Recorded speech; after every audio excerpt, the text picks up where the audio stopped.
Então, gente, boa noite para todos vocês de novo. Bem-vindos à nossa disciplina de Estatística Experimental com R. A gente vai reiniciar essa aula só a partir da parte do software estatístico, né, do R. Já tinha iniciado lá na aula presencial, falamos um pouquinho sobre estatística experimental, algumas coisinhas, e agora nós vamos focar na parte de análise de dados com o pacote R, ok? Então, o que é o R? O R ele é um programa estatístico gratuito, né, baseado em um outro. Por que ele chama R? Porque ele é baseado em um outro programa antigo que era pago, chamado S, né? E esse S tinha um porquê, né? Ele era o S de Statistics, né? Aí ele chamava... Era um programa e uma linguagem de programação chamada S.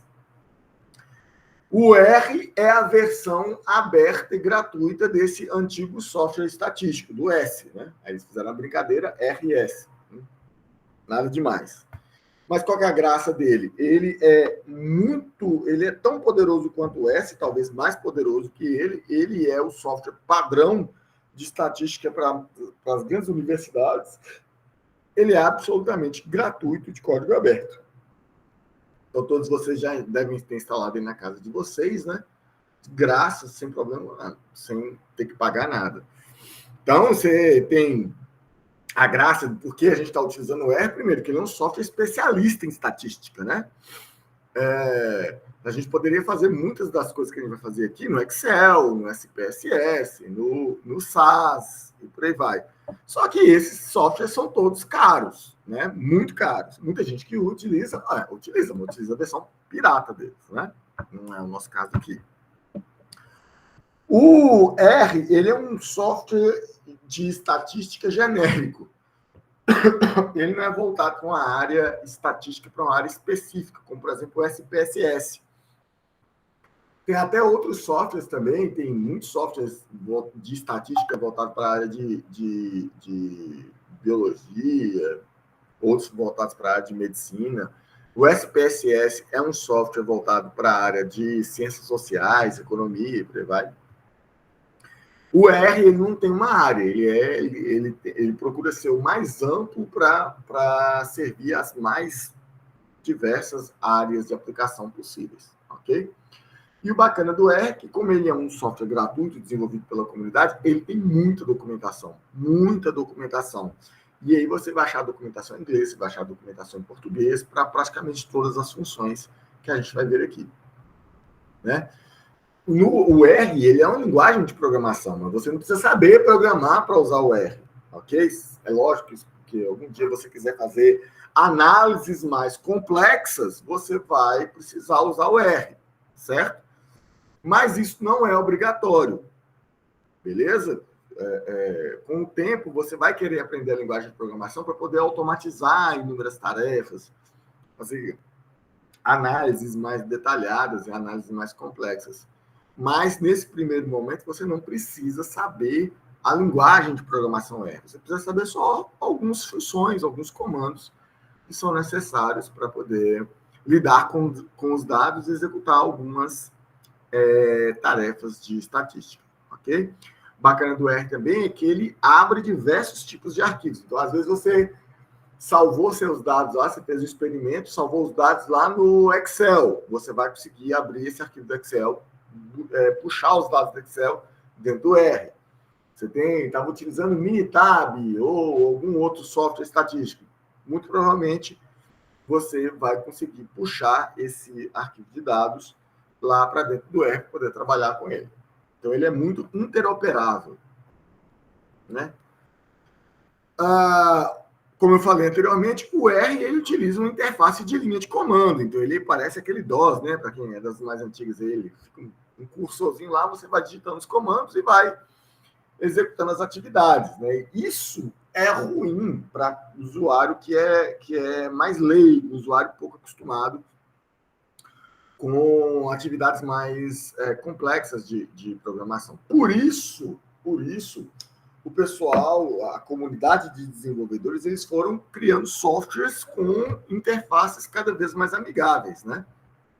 Então, Hoje, por exemplo, a gente tem o R Commander, o R Studio, você tem um software brasileiro que chama PSPP, né, que seria a versão do SPSS gratuita, só que toda implementada utilizando o R. Então, esses softwares, eles nos auxiliam a trabalhar no dia a dia com o R, porque eles já automatizam uma série de tarefas para a gente não ter que ficar digitando comando, ele já tem essa interface bonitinha. Nós vamos utilizar aqui o RStudio, né? Mas já fiquem sabendo que ele não é a única interface gráfica para utilizar o R. Beleza? Então, eu já passei os links para vocês, para a gente poder trabalhar. Vocês precisam do R básico e precisam do RStudio, né? A instalação dos dois é muito básica, é só baixar lá o arquivo de instalação, para frente, confirma, para frente, confirma e pronto. Já está com a interface básica do R. Eu vou até iniciar o meu RStudio aqui. Aliás, meu RStudio já está iniciado, né? O meu RStudio, ele está com a tela um pouco grande aqui. Vocês vão ver que a tela dele está um pouquinho maior do que de costume. Por que ele está um pouquinho maior do que de costume? Para aumentar aí a visualização, facilitar a visualização de vocês. Ok? Mas geralmente, como é que vem o RStudio? O RStudio, ele vem com um bocado de telas aqui, ó. Essa tela aqui é a linha de comando, onde nós vamos digitar os nossos comandos, está aqui. Aqui desse lado aqui embaixo é onde a gente vai trabalhar com uma série de coisas. A gente vai abrir arquivos, a gente vai mostrar os gráficos, fazer instalação de pacotes, né? Nós vamos começar a fazer instalação de pacotes daqui a pouco.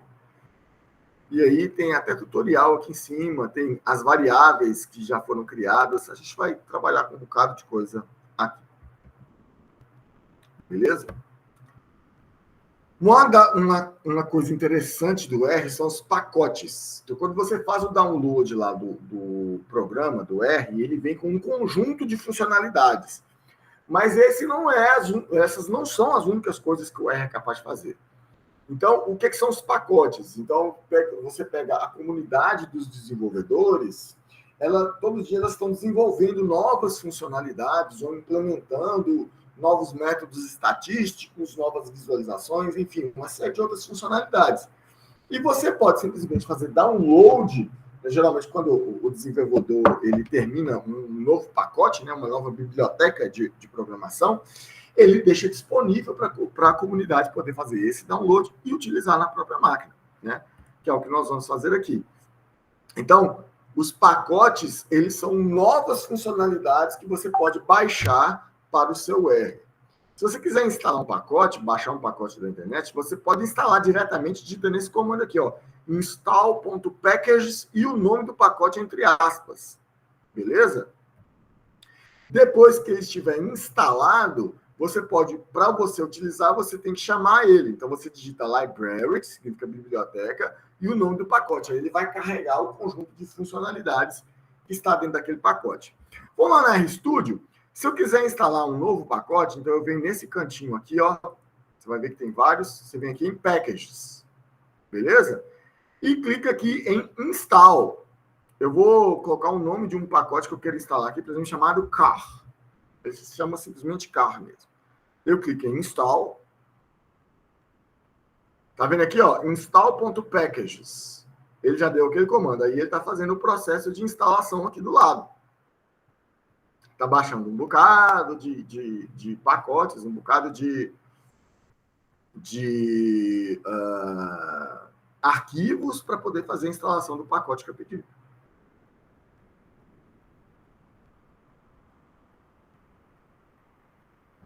Aí. Segue a instalação.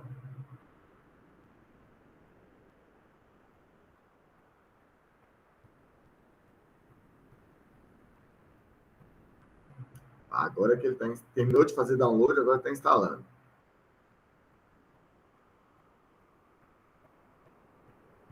Aí vai ficar aparecendo esse monte de coisa aqui. Não se preocupe, você não precisa entender o que isso aqui significa, só que ele está instalando os arquivos no seu computador.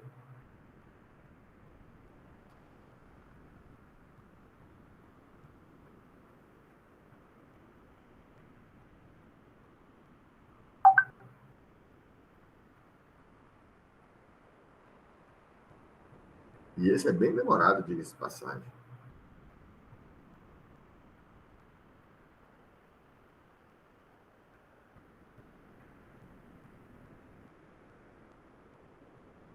Nossa, mas tem coisa. Podia ter pego um pacote mais pequititinho, né? Pra ser mais rápido.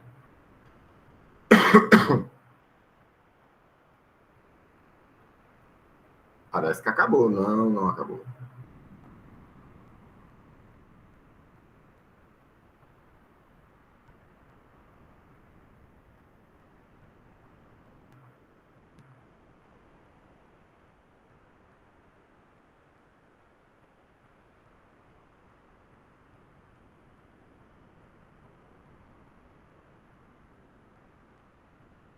É bom que vocês já se acostumem. Se vocês precisarem instalar alguns pacotes, ele vai passar por todo esse processo que está acontecendo aqui. Beleza?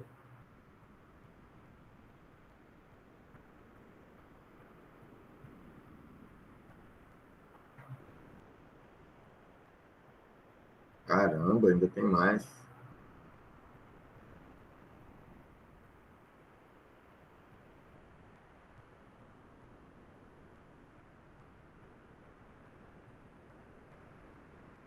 Vocês estão aí, né, gente? Todo mundo aí, né? Sim, sim. Beleza, beleza. Opa.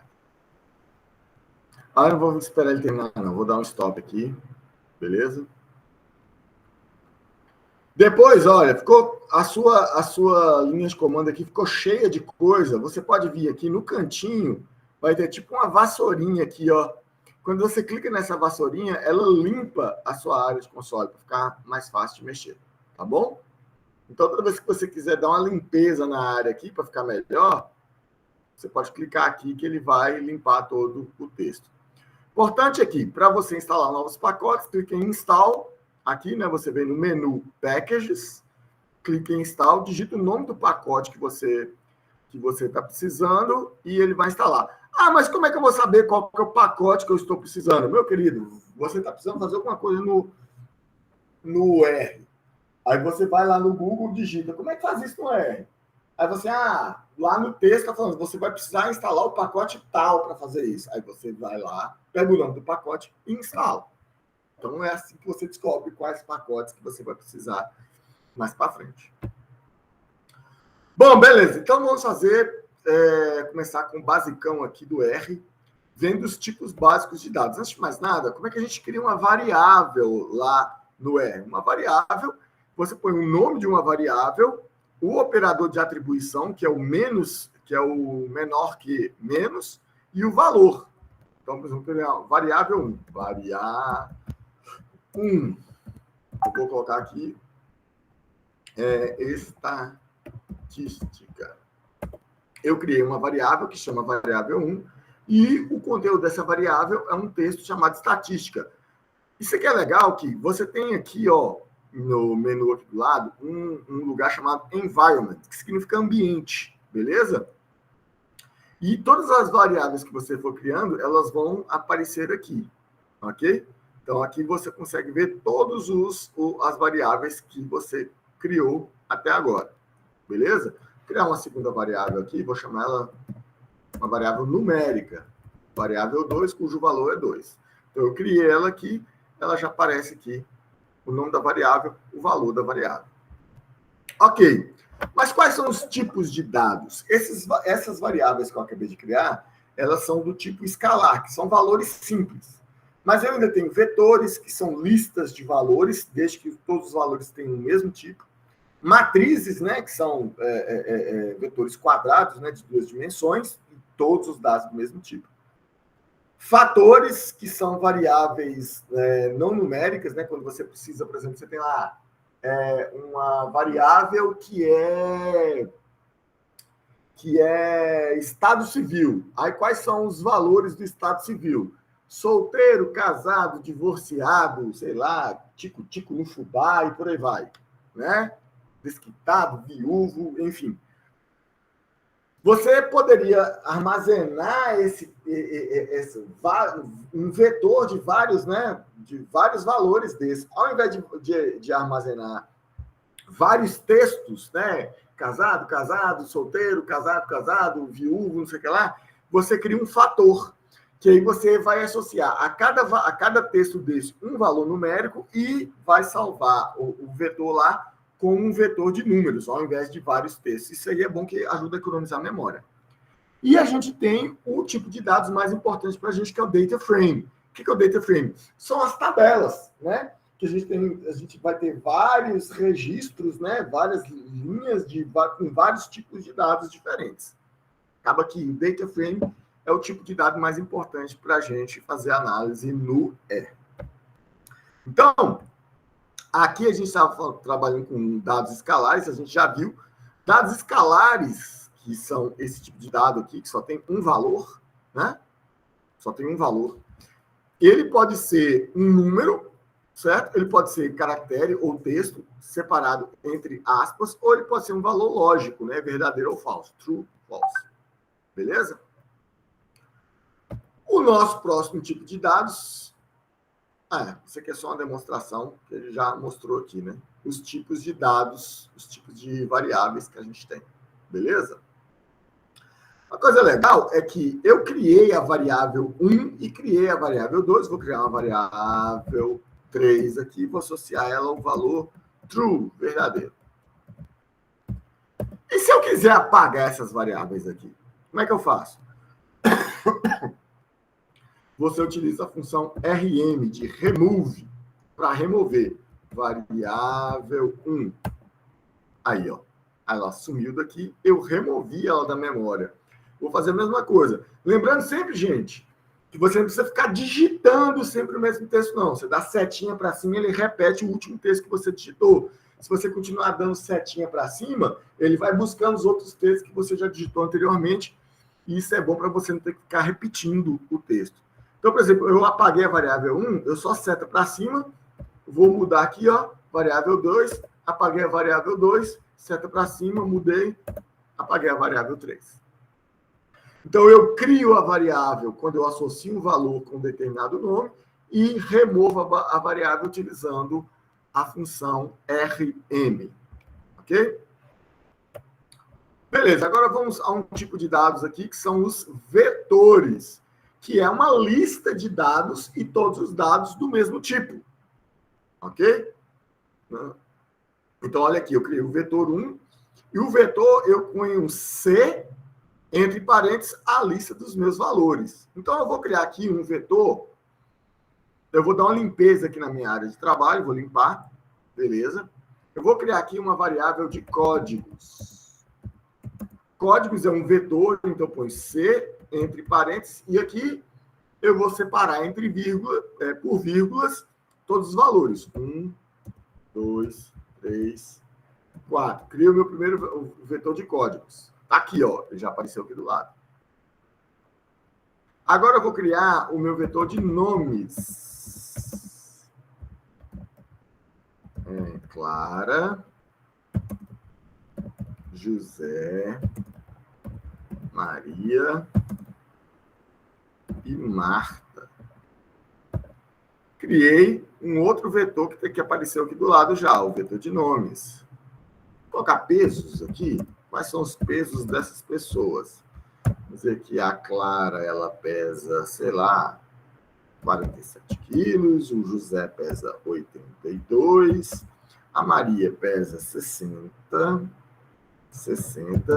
e a Marta pesa, sei lá, 65. Vamos colocar as alturas. Aí a Clara vai ter 145 centímetros. O José vai ter 1,74 m. A Maria vai ter 1,65 m. E a Marta vai ter 1,55 m. Pronto. Então, eu já tenho os códigos, nomes, pesos e alturas. Estão todos aqui as variáveis que eu criei. Beleza? Aí você pode se perguntar, como é que eu altero esse negócio? Será que eu consigo, por exemplo, alturas, o valor 0, alturas, valor 1. Primeiro valor de alturas é o número 145, aqui, ó. 145, tá vendo? Então, quando eu pego aqui alturas, o vetor alturas, e ponho um número dele aqui, ele vai me falar qual que é o valor que eu quero. Por exemplo, se eu colocar o número 2, ele vai pegar o segundo valor, 174. 2, 174. Se eu quiser alterar só esse valor, será que eu consigo? 176. Eu consigo alterar só esse valor aqui. Então, eu pego aqui o vetor, a posição que eu quero alterar e faço uma atribuição só naquela posição. E se eu quiser editar o vetor todo, eu posso vir aqui, ó. Por exemplo, pesos recebe, edite pesos. O que acontece se eu fizer isso? Ele vai abrir uma telinha aqui e eu posso editar mais de um valor. Posso editar todos os valores aqui, ó. Colocar 45, 83, 62, 61. Salvar. Quando eu fiz isso aqui, ó, o vetor de pesos recebeu todas as alterações que eu fiz. Se eu for aqui no vetor de pesos, ele já está com os valores novos, alterados. Beleza? Tranquilo? Então, eu tenho aqui um conjunto de vetores, certo? Um conjunto de vetores que eu associei vários valores a este nome, uma lista de valores para esse nome. Eu posso editar cada valor isoladamente, utilizando o índice daquele valor, né? Deixa eu limpar aqui. Por exemplo, eu tenho aqui alturas. Eu quero alterar o valor que está no índice 1. Aí eu ponho um novo valor aqui para 1,41. Não, muito baixo. 1,50. Alturas, desculpa. Alturas, está no plural. 1,50. Pronto. Alterei, já alterou aqui o valor. Ou eu posso alterar todos os valores ao mesmo tempo, utilizando a função edit. Ok? Se alguém perguntou alguma coisa aí, me avisem, gente. Porque eu não estou de olho na tela lá, não. Ricardo, não precisa levantar a mão, não. Você só abre o áudio e pergunta, porque eu não estou olhando aqui para a tela, não. Não, ok. Quando você vai nessa vassourinha aí que é o clear, limpar, não é isso? Sim. Quando você limpa esses arquivos aqui, não compromete esses valores aí da direita, né? Não. Ele só limpa a tela. Os valores estão todos aqui. Se você voltar para cima, o histórico de todos os comandos que você digitou ainda estão aqui também. Okay. Ele só vai limpar a tela para ficar mais fácil de trabalhar, tá bom? Sim, beleza. Então, vamos lá. Uma outra coisa interessante é isso aqui, ó, são as sequências. Vamos supor que eu queira gerar uma sequência de valores. Então, eu posso utilizar tanto, olha só, a forma mais simples se eu quero gerar uma sequência de 1 a 10, eu coloco C, que é o construtor de vetor, né? Posso colocar 1, 2 pontos, 10. Ele vai gerar 10 valores para mim. Se eu colocar lá o C de 5 até 25. Agora, vamos supor que eu quero gerar uma sequência de valores, por exemplo, de 2 em 2, de 5 em 5, de 10 em 10. Aí eu utilizo o SEC. O meu SEC eu ponho o valor inicial, por exemplo, 2, o meu valor final, 20, e o contador, que no meu caso vai ser de 2 em 2. Opa, desculpa, isso aqui tá errado. 2, 20, 2. Aí. Então, ele começou 2, 4, 6, 8, 10, 12, 14, 16, 18, 20. Por quê? Ele começou de 2, foi até 20, de 2 em 2. Beleza? Poderia colocar de 5 a 50 aqui. Um outro exemplo, 5 a 50, de 5 em 5. Então, geralmente, quando você precisa gerar essas sequências, elas são boas de se gerar utilizando ou esse construtor, que ele é de 1 em 1, ou o sec, que você pode colocar qual que é o tamanho do passo, né? Qual que é o tamanho do incremento. Vou pegar isso aqui. Bom, os fatores eu já expliquei para vocês, né? Eu tenho aqui um conjunto de variáveis que são categóricas, que são nominais, que elas não têm relação de ordem, e eu estou armazenando isso aqui como um texto. Só que não é a melhor forma de armazenar isso como um texto. A forma correta é armazenar isso como um fator. Vamos pegar aqui, eu já tenho as alturas, já tenho os códigos, já tenho os nomes, já tenho os pesos, vou colocar aqui os sexos.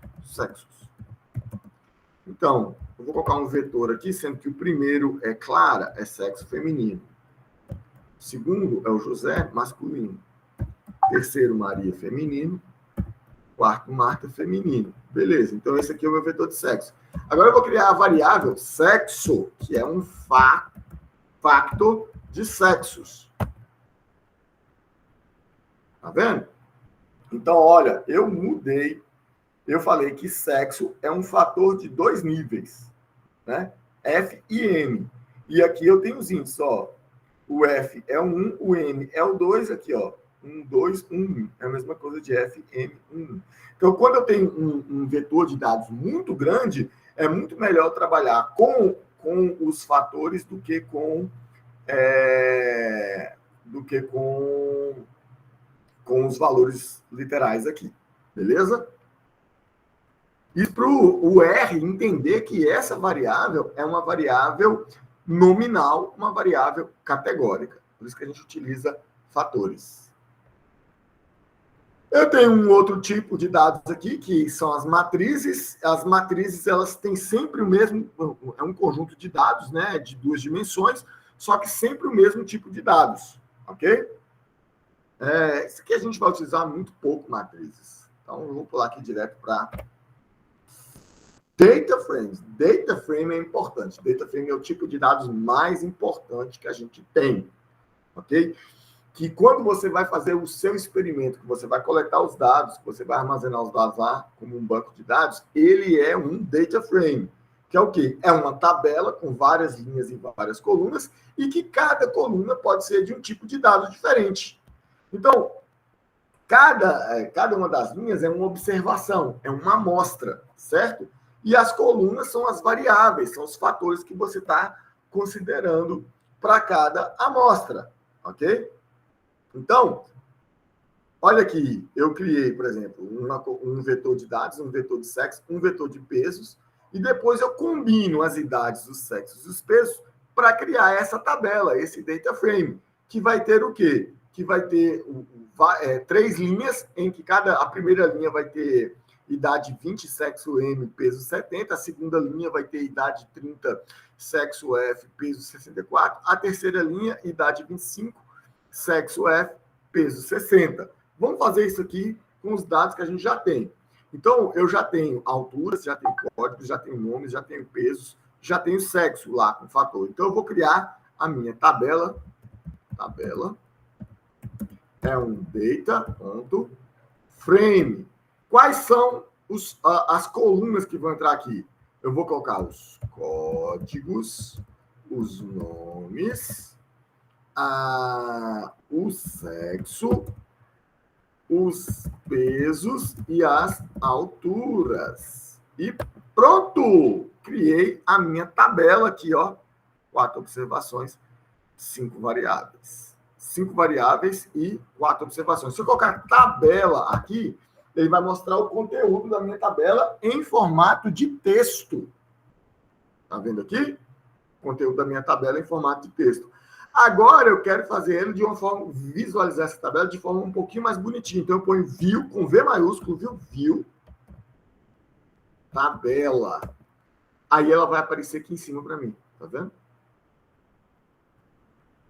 Aí fica mais fácil de eu poder fazer até filtros, buscar para algum registro específico, ok? Eu consigo visualizar a minha tabela aqui com mais facilidade. Eu posso ordenar por nome, né? Posso ordenar, o código já está ordenado, eu posso ordenar por sexo. Se eu clicar em cima da variável aqui, ele vai ordenar a variável por aquela coluna. ok? Isso não altera os dados originais. Então, eu vou subir aqui de novo, depois, quando for o caso, eu puxo lá. Então, eu utilizo o view para visualizar o conteúdo daquela tabela. E se eu quiser editar os valores que estão lá? Então, eu posso fazer aqui, do mesmo jeitinho que eu fiz lá com o vetor. Tabela, recebe, edite, tabela. Aí, eu abri esse aqui, que eu posso editar os valores aqui quando eu quiser. Por exemplo, aqui ao invés de 165, não vai deixar editar. Que beleza. Dá para editar. Dá para editar sim, é só digitar. 165, vou colocar 155, vai ficar 157. Beleza? Aí, quando eu terminar, eu venho aqui e coloco quit aqui no canto. Aí, minha tabela, vamos ver lá a tabela lá de cima. Vou maximizar ela aqui. 157. Ele já alterou o valor lá. Beleza? Então, eu consigo editar o conjunto dos dados também, da mesma forma que eu consegui editar lá no vetor, utilizando a função edit. Ok? Então, o data frame, ele é esse container de dados. Ele vai conter todos os dados que a gente vai trabalhar daqui para frente. Ok? Se eu quiser ver, por exemplo, todos os valores, eu quero acessar a coluna nomes. Então, eu vou colocar tabela, cifrão, nomes. Aí ele vai me retornar todos os nomes. E eu estou pegando só os dados da coluna nomes. Eu quero pegar todos os pesos. Pesos.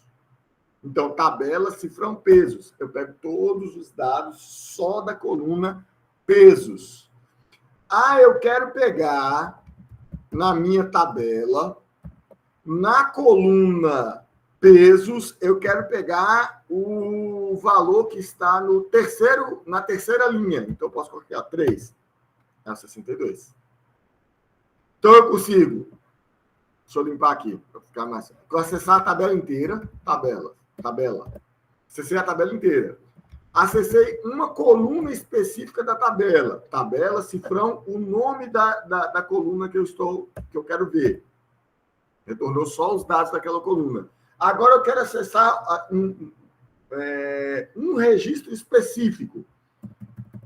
Eu quero acessar a linha número 1. Desculpa. A linha número 1. Aí eu tenho que colocar 1, tá vendo? 1, ele vai retornar tudo que tem na linha número 1. Eu quero acessar a linha número 1, só o campo sexo. Tá aí. Então, eu consigo acessar, trabalhar com a tabela inteira, mas eu consigo trabalhar com uma coluna inteira, mas eu consigo trabalhar com um registro inteiro, eu consigo trabalhar com um valor de uma coluna em uma linha. Entendeu? Então, eu consigo acessar os dados dentro da tabela de vários níveis. Daqui a pouco a gente vai retornar isso aqui para a gente poder aprender a fazer filtros. Nós vamos precisar bastante. Então, beleza. Vamos ver uns outros aspectos e umas outras funções da linguagem R, ok? Então, a gente já sabe que esse maior que menos é o operador de atribuição, né? Que serve para passar o valor para alguma coisa. O igual é quando eu quero comparar duas coisas. Então, por exemplo, se eu vier aqui e falar assim, 1 igual a 1, ele vai me retornar verdadeiro, porque eu comparei os dois e os dois são iguais. Se eu colocar 1 igual a 2, ele vai me retornar falso. Por quê? Porque 1 não é igual a 2. Então, esse igual aqui é o igual de comparação. Aí eu também tenho os operadores de maior que, menor que. Agora, por exemplo, se eu fizer 1 é menor que 2, verdadeiro. 2 maior que 1, verdadeiro. Beleza? Aí eu posso fazer operações matemáticas simples. Então, ele é uma calculadorazinha aqui. 2 vezes 3. Aí eu posso colocar aqui, entre parênteses, 2 vezes 3 ao quadrado, 36. Então, o símbolozinho de chapéu é exponenciação. a barra é a divisão, por aí vai. A gente tem uma série de outros caracteres especiais que no tempo certo eu vou abordar todos eles, vocês não vou gastar vocês com esses operadores nesse momento, não. Nós já vimos esse daqui, né, que é o gerador de sequência, 2 pontos. Nós vamos ver ainda hoje este daqui, que é o de fórmula ou de dependência entre variáveis. Algumas funções úteis para caramba, por exemplo, eu tenho a função cut. Se eu tenho uma variável que ela é contínua, eu quero discretizar, colocar ela em blocos, né? Por exemplo, eu quero colocar em 5 blocos. Eu tenho aqui, por exemplo, tabela, idades, não, alturas. Agora eu quero dividir esses dois aqui só em duas faixas de altura. Cut, tabela altura, breaks, 2.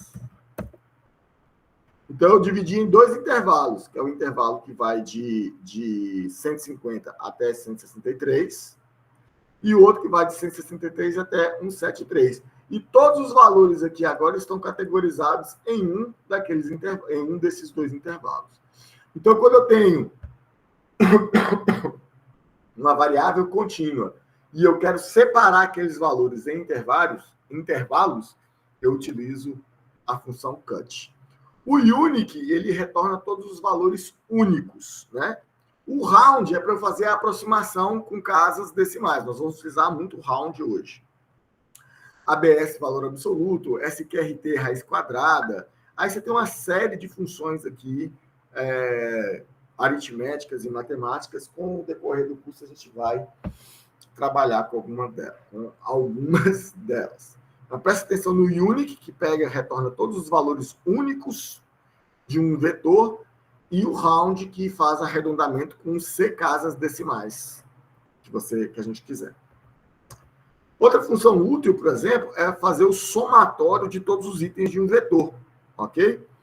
O length, essa função aqui, retorna a quantidade de itens de um vetor. Então, por exemplo, se eu quiser fazer um cálculo aqui de achar a média, é óbvio que eu não preciso fazer esse cálculo na mão, porque já tem a função para isso. Só fazer uma demonstração. Qual que é a média de alturas lá da minha tabela? Né? Eu tenho tabela, alturas. Então, se eu pegar aqui, somatório, sum, tabela, alturas. Ele vai me retornar o somatório. Somatório, 648. E a quantidade? Quantidade é igual a length de tabela, alturas. Ops, duplicado aqui. Quanto que deu a quantidade? Quantidade, 4. Tá aqui, ó. 4. Agora, a minha média média recebe somatório dividido por quantidade. A minha média deu 162. Tá aqui, ó. Ops, média, 162. Ok? É óbvio que eu já tenho essa função pronta, mas é só para a gente entender o funcionamento da função sum, que soma todos os valores do vetor, e length, que conta a quantidade de itens que tem dentro daquele vetor.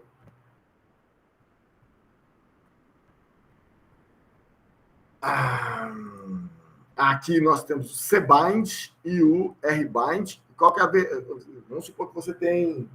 Nesse caso aqui, eu criei o meu data frame em que todos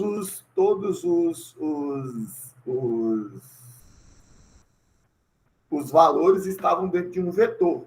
Então, eu colei eles, né, verticalmente, como se cada um fosse uma coluna. Então, isso é a mesma coisa de fazer o cbind. Ele vai colar, né, os vetores como colunas. O rbind seria o caso se eu tivesse vários vetores e cada vetor seria uma amostra. Aí eu vou acrescentar ele no final da minha tabela. E aí é assim que funciona o rbind ou o rbind. Se eu tenho essa tabela aqui e eu quero acrescentar mais observações nela, eu posso utilizar o cbind ou o rbind. Bom, agora vamos para a parte mais legal, para a parte mais interessante, que nós vamos fazer manipulação de dados. E agora, para manipulação de dados, nós vamos utilizar aquele estudo de caso com os dados cedidos pelo professor... Opa, deixa eu abrir essa tela aqui somente. Aqui, lá no nosso Classroom. Então, o professor Dilermando cedeu para a gente um conjunto de dados que a gente vai trabalhar, que é o conjunto do pinhão manso. Está aqui.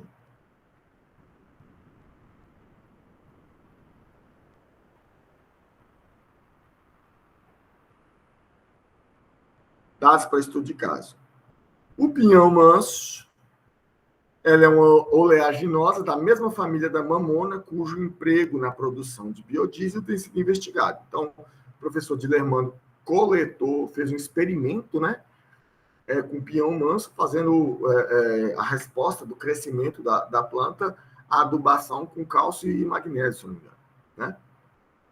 Então, você vai ver que esse conjunto de dados ele tem muitas colunas. Tem muitas colunas. Ele tem o código do tratamento, né, que são as combinações de cálcio e magnésio, a quantidade de adubação de cálcio nesse tratamento, a quantidade de adubação de magnésio nesse tratamento, a quantidade de repetições, ou seja, a quantidade de plantas que foi feitas nesse tratamento, né, de repetições que foi feito nesse tratamento, qual que é o órgão da planta que vai ser avaliado no cálculo do balanço mineral. Então, eu posso, assim... Para cada tratamento, para cada repetição, ele coletou inúmeros dados. Ele coletou, por exemplo, o peso seco das folhas viáveis, das folhas senescentes, do caule, de raiz, das folhas totais, da planta inteira, das partes aéreas, da relação raiz-parte aérea, ok? Então, ele fez várias amostras de partes da planta para a mesma repetição, para o mesmo tratamento. As outras variáveis de resposta são o peso seco, né, o peso ou massa seca da planta, né, daquele órgão, desse órgão aqui, que pode ser a planta toda, se for 6, ou pode ser de partes da planta. E aqui para baixo tem o balanço mineral, a concentração de nitrogênio, de fósforo, potássio, enxofre, cálcio, manganês, está até escrito errado aqui, ouro, cobre, ferro, não, isso aqui é concentração. Ixi, isso aqui é de magnésio, eu coloquei manganês. E aí vem manganês, zinco, sódio, e depois tem os conteúdos totais, a massa total que foi encontrada na planta de cada um daqueles minerais. Então, o conjunto de dados que está aqui, que eu deixei disponível para vocês, ele já tem todas essas colunas. Então, você pode fazer download dos dados. Fazer download dos dados aqui.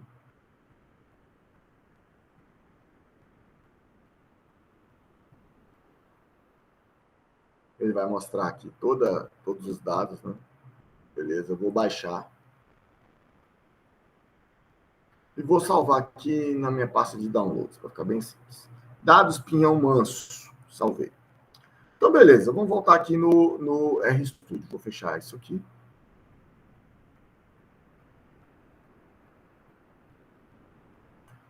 Agora, gente, eu quero abrir aquele conjunto de dados aqui para eu poder trabalhar. Então, vamos lá. Primeira coisa que eu vou fazer é ler um arquivo de dados simples, por exemplo, o CSV, igual aquele. Eu utilizo a função read.table, ok?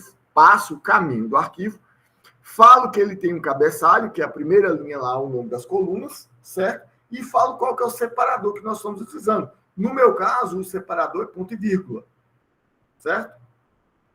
E passo isso aqui para uma tabela de dados, ok? Então, se eu quiser pegar aquele arquivo lá, vem aqui em Files, não create folder, cadê, gente? Aqui, ó, import dataset, está aqui em cima, ó, import dataset. Quando eu clico aqui em import dataset, eu faço assim, ó, from text, que é o meu CSV, eu poderia pegar um arquivo do Excel, poderia pegar um arquivo do SPSS, do SAS, de outros arquivos aqui. Ó. Então, daqui mesmo você já pode importar o tipo de arquivo que você quer. No meu caso, eu vou pegar um arquivo de texto. CSV. Ops, não. Post Dataset, base. Vou escolher a pasta onde eu salvei, que foi a pasta Downloads. E vou tentar achar ele aqui, que é... Como é que chama o arquivo lá? Dados... Ver se ele filtra aqui. Não.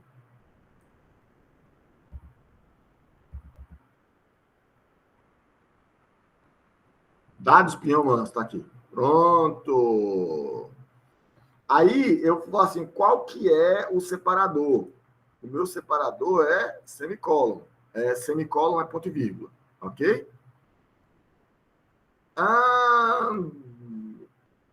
O nome das negócio automático, tá aqui o cabeçalho, beleza. String as factor, não tem nenhum string. Ok, já posso carregar os meus dados aqui. Importar. Ou importei e ele já carregou a minha matriz de dados aqui. Com todas aquelas colunas. Mas veja bem, isso aí que eu fiz corresponde a esse comando aqui, ó. Head.csv. Passei o caminho do arquivo. Entendeu? E coloquei numa variável chamada dados Pinhão Manso e depois coloquei um view dados Pinhão Manso que gerou essa tela aqui em cima para eu poder visualizar os dados. Ok? Então, aqui, ó, já fala, ele tem 312 observações de 30 variáveis. Ok? Ou seja, 312 linhas e 30 colunas. Ok? Beleza. E se eu quiser, por exemplo, eu tinha essa tabela aqui, ó. Você lembra da nossa tabela? View. Tabela. A nossa tabelinha. E se eu quiser gravar os dados que eu tenho na memória num arquivo de dados? Aí eu utilizo esse comando aqui, que é o write table. Falo qual que é o conjunto de dados que eu quero, o caminho onde eu quero salvar e qual é o separador. Então, por exemplo, write. Aí eu posso utilizar write table, eu posso utilizar, se eu quiser salvar em CSV. Write.csv. Qual é o meu arquivo? Tabela. Aonde que eu vou querer gravar? Eu estou no Linux, viu, gente? Então, aqui é mais home, Petrônio, downloads, dados.csv. Qual o separador que eu vou utilizar? Sep é igual a ponto e vírgula. Ops. Tudo bem, ele já salvou. Então, agora eu posso ir lá no... Só para mostrar que o arquivo está aqui.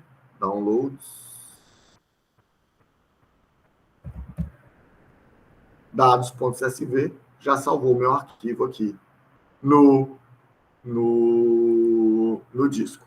Ok? Então, eu posso não só importar dados, como eu posso salvar dados utilizando o write.table ou write.csv ou write.excel, se eu quiser salvar no Excel. Beleza? Existem pacotes para interagir com Excel, com SPSS, com bancos de dados e por aí vai, mas isso aqui não é o nosso objetivo hoje. Então, vamos a algumas funções úteis aqui.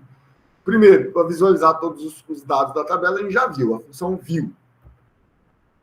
Editar os dados do objeto, a gente também já viu, é a função edit, né? Agora, se eu quiser acessar uma determinada linha inteira, eu ponho o índice da linha, vírgula, e não preciso colocar qual coluna que eu quero, ele vai retornar a minha linha inteira. Então, clear.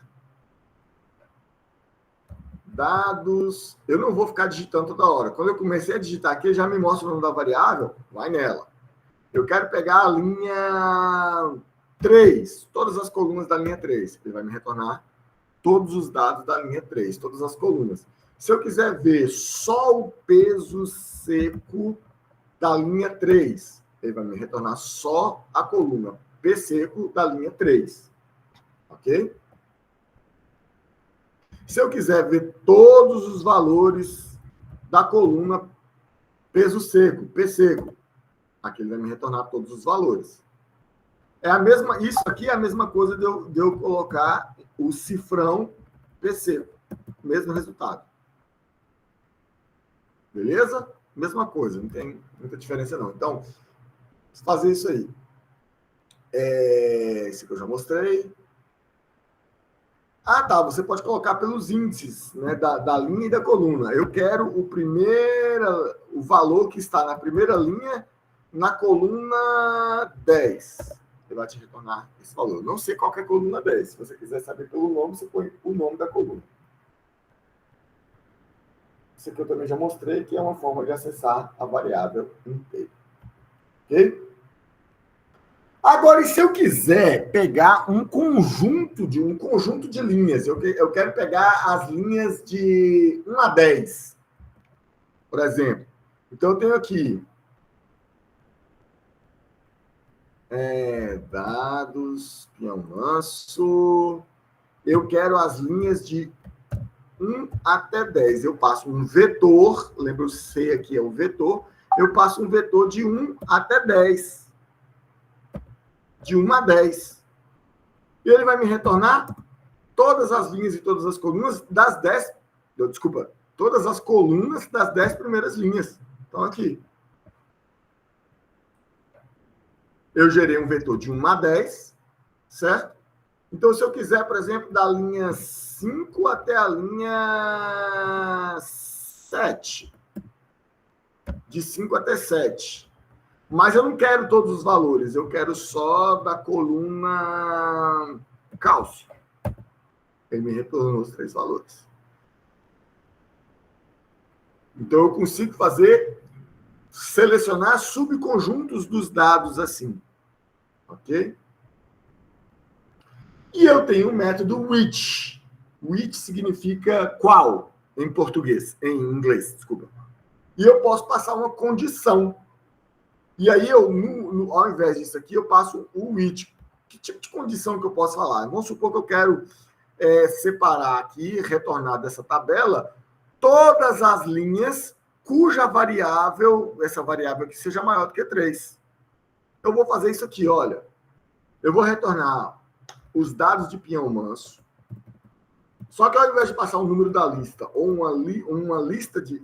Desculpa, ao invés de passar o número da linha, ou uma lista de linhas, eu vou passar uma condição aqui, ó, which. Quais linhas eu quero? Eu quero as linhas em que dados pinhão manso, a variável,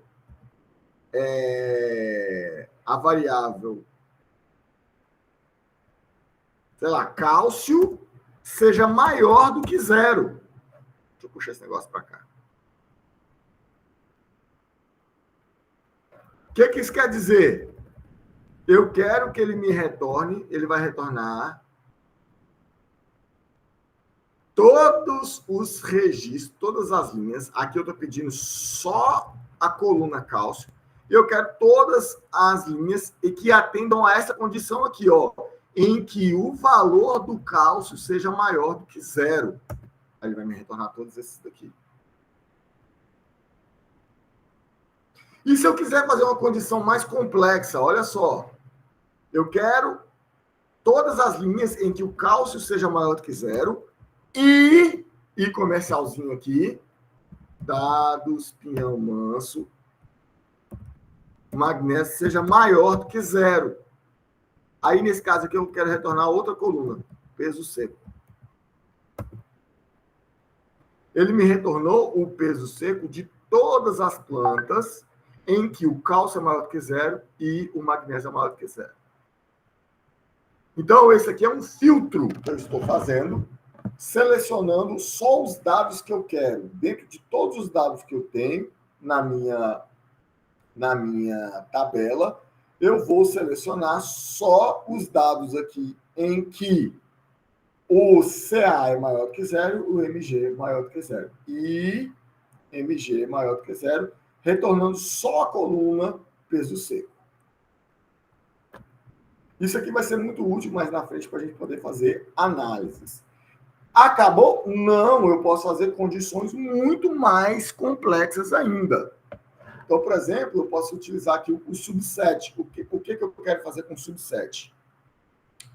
É uma coisa muito interessante para a gente analisar sobre esses dados. Deixa eu mostrar os dados aqui. Esses dados aqui, eles são dados agrupados, ok?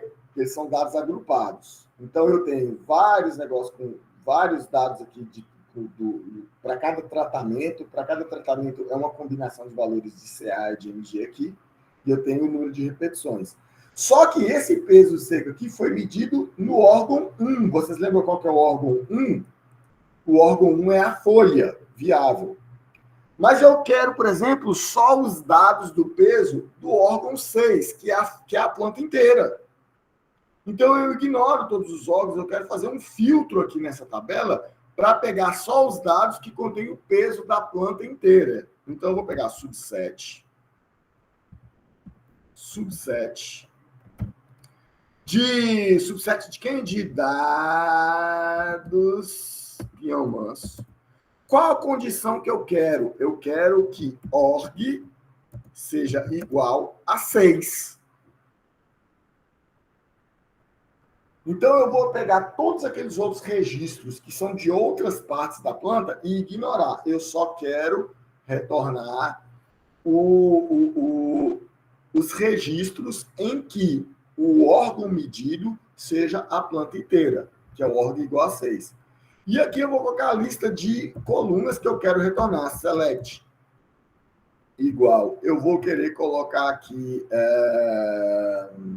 Quais que eu estava pegando, gente? Ah, tá. Eu estava pegando o código do tratamento, a quantidade de cálcio, quantidade de magnésio, e tinha uma outra coisa que eu estava pegando aqui. Tratamento CA, magnésio... Ah, óbvio, o peso seco.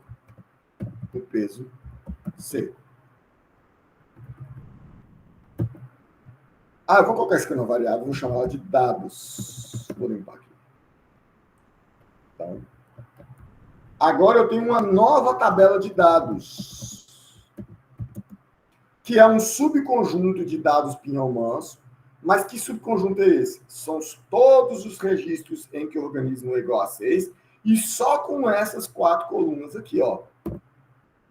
Vamos ver nossa coluna de dados? View dados. Oi. Dados. Tá aqui. É uma coluna bem menor, certo? Que tem só 4. É uma coluna, não. É uma tabela bem menor que tem só 4 colunas e 39 registros. Beleza? A partir daqui para frente eu vou trabalhar com esse subconjunto de dados. Então, para revisar, eu utilizo o which para fazer filtros simples de registros e eu utilizo o subset para fazer filtros complexos, onde eu seleciono os registros pelos valores das colunas, certo? E seleciono quais colunas que eu quero que seja retornado. Ok? Pessoal, um breakzinho.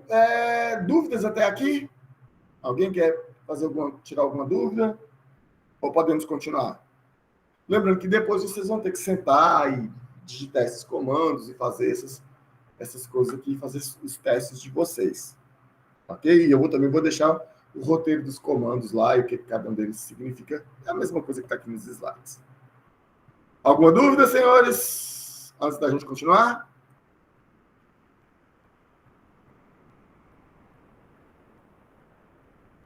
Toca para frente? Ok, vou tocar para frente. Então, agora nós vamos gerar nossas primeiras estatísticas descritivas, né? Vamos ver aqui, por exemplo, a gente tem um conjunto de funções que retornam para a gente as estatísticas descritivas. Eu vou utilizar primeiro o summary, só para vocês verem o poder do summary, em cima do nosso coluna de dados. Quando eu venho aqui e pego o summary ele gera um sumário dos dados. Para todas as colunas, ele vai me retornar para a coluna tratamento, para a coluna CA, MG, PC. Quer ver lá? Qual que é o menor valor, qual que é o maior valor, qual que é o primeiro quartil, né? que é o quartil 25, qual que é a mediana, qual que é a média, qual que é o terceiro quartil, o quartil 75, né? E o valor máximo da distribuição. Ele vai fazer isso aí para todas as variáveis aqui dos nossos dados. Se eu fizesse isso para a nossa tabela, por exemplo, summary, que é aquela que tem lá os valores. Eu tenho códigos, eu tenho nomes, que são textos, não quer dizer nada. Eu tenho aqui a distribuição de sexos, viu? Masculino 1, feminino 3. E eu tenho a distribuição de pesos e de alturas. Ok? Então, o summary, ele vai pegar e vai te dar uma visão geral de todas as variáveis que tem na sua tabela. Okay? Os dados descritivos, as estatísticas descritivas de cada uma das tabelas da sua tabela de dados. Vamos dar uma olhada aqui. Eu ainda posso querer pegar os valores isolados. Por exemplo, qual que é a média? Eu posso pegar aqui, por exemplo, média é igual peso médio. Qual que é o peso médio? Min de dados peso seco. Aí eu criei uma variável, peso médio, que está aqui, peso médio, que diz que o peso médio de todos os experimentos, lá de todas aquelas coisas, é 24,76. Certo? Isso aqui tá estranho, não tá? Porque lá eu tenho dados de inúmeros tratamentos diferentes. Aí fica difícil. Então vou fazer o seguinte, vamos pegar, fazer um filtro, dados, which,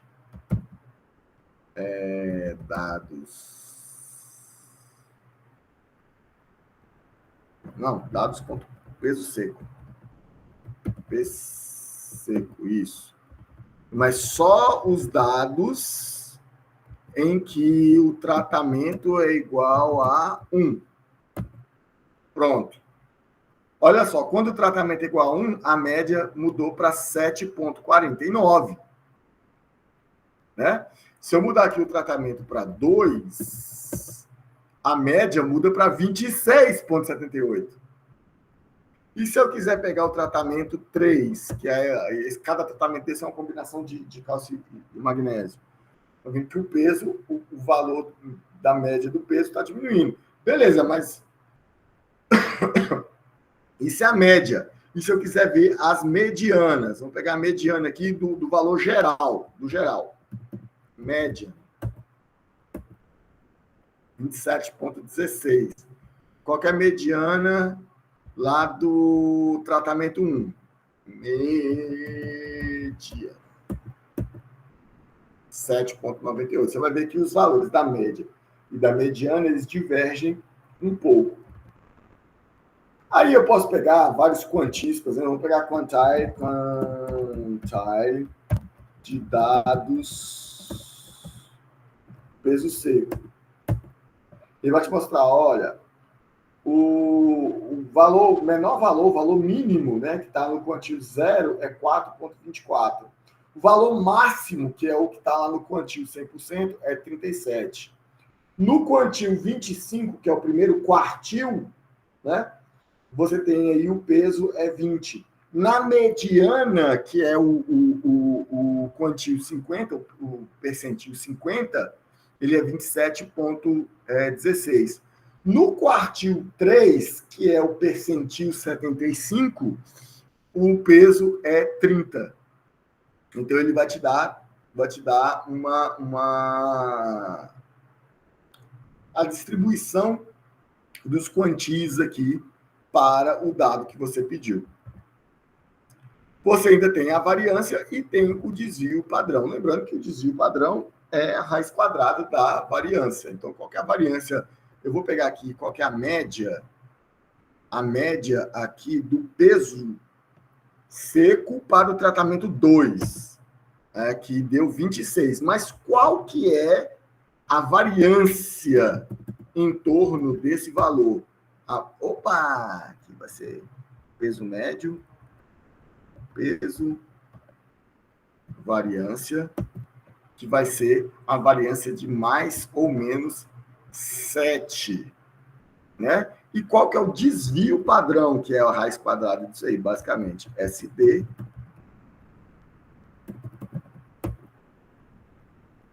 não é, peso SD, 2,68. Aqui. Que é o desvio padrão. Então, eu posso tentar descrever isso aqui como uma distribuição normal, né? Cuja média é 26,68 e o desvio padrão é 2,68. Bom, beleza. Ok, estatísticas descritivas são lindas, mas elas não são suficientes. Antes da gente passar para frente, eu vou mostrar aqui para vocês falar isso, né? Que é muito importante ser cauteloso ao usar o summary, porque ele vai ignorar os blocos se sua variável estiver agrupada, estiver em blocos. Aí você tem que analisar, utilizar o which ou subset para pegar as estatísticas de cada bloco isoladamente, para não misturar estatísticas de blocos distintos, que foi o que a gente fez aqui, ó. Toda hora a gente filtrava utilizando o which. Eu quero o peso seco lá dos dados, mas eu só quero o peso seco para os dados do tratamento 3. Entendeu? Aí eu vou gerar os pesos médios para cada um desses blocos isoladamente. Tem outras estatísticas legais, por exemplo, uma estatística interessante é a gente ver a correlação dos dados. Você pode passar a correlação entre dois vetores de dados aqui, ou você pode simplesmente passar a correlação dos dados como um todo. Ele vai te dar a matriz de correlação com todas as variáveis. Olha só que interessante. Eu vou gerar essa matriz de correlação aqui dos dados completos lá. Dados Pinhão Manso. Aí ela já é uma matriz enorme. Né? Ficou gigante. Então, eu vou jogar isso dentro de uma matriz de correlação. Matriz correlacão. E vou jogar aqui a correlação dos dados de Pinhão Manso. Beleza? Aí eu tenho a matriz de correlação. Agora eu vou visualizar, matriz correlação. Ela vai aparecer aqui para mim. Olha aí, a correlação entre as variáveis. Só que aqui está em notação numérica, notação científica. É muito ruim de ler isso aqui. Vou fazer o seguinte, vamos ver a mesma matriz de correlação. Vou até fechar ela aqui. Eu vou ver essa matriz de correlação, só que agora eu vou fazer um arredondamento. Round. Só 2 dígitos. Ela vai ficar bem melhor de se ler. Olha aí como é que ficou bem melhor de ler a nossa matriz de correlação. Por exemplo, eu tenho aqui que a correlação do peso seco com o cálcio ela é uma correlação positiva de 0,25, certo? Eu tenho, lembrando que isso aqui estão todos os dados misturados, né? A correlação do peso seco com o magnésio, por exemplo, é de 0,08. Ela é bem menor do que a do peso seco. Na nossa próxima aula, a gente vai fazer testes estatísticos para a gente avaliar se essa correlação é significativa ou não. Ok? Então, aqui eu tenho, por exemplo, eu posso ver a correlação do cálcio aqui com o teor com a concentração de nitrogênio, de potássio, esqueci o que é o K, por aí vai. Sou péssimo em química, antes que vocês perguntem. Tá certo, potássio. Isso. No potássio é o O P, P é o cara? fósforo. Fósforo, isso, muito bem. Obrigado, troquei. Potássio é o K e fósforo é o P. Isso, é sempre bom ter alguém bom de química nessas horas. Então, aqui eu estou vendo a matriz de correlação de todos os dados. Eu vou fazer a mesma coisa para os nossos dados, já que estão só com... Vou gerar uma outra matriz de correlação agora, só dos nossos dados, que aí é só de uma parte da planta. Aí vai ficar melhor, tem menos ruído. E vou visualizar essa mesma matriz aqui. Olha aqui, ó. Você vê agora, olha só que interessante. Olha a correlação do cálcio com o peso seco só quando eu analiso a planta como um todo. A correlação é altíssima, 0,75. Entendeu? E olha a correlação do magnésio para o peso seco, 0,24. São dois valores bem maiores do que tinha lá quando eu analisei a base toda. Agora, essas correlações são significativas? Na nossa próxima aula, a gente vai fazer um teste estatístico para ver se essa correlação é significativa ou se ela é fruto do acaso.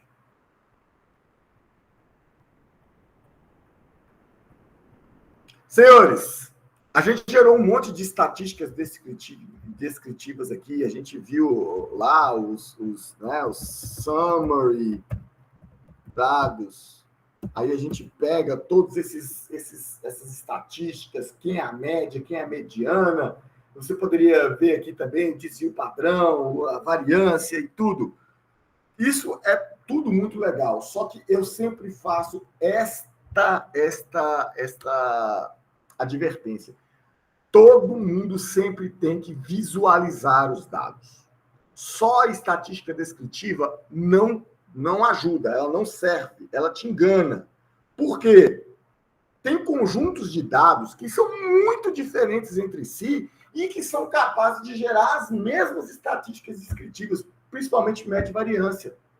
Entendeu? Tem um estudo que é chamado Quarteto de Ascombe, que eu vou mostrar aqui para vocês, que ele vem desse artigo científico aqui, que é de 73. Esse estatística aqui, ele falou assim, olha, gente, vocês gostam muito de ficar olhando estatística descritiva, eu vou te dar aqui 4 conjuntos de dados completamente diferentes entre si e que geram as mesmas estatísticas descritivas.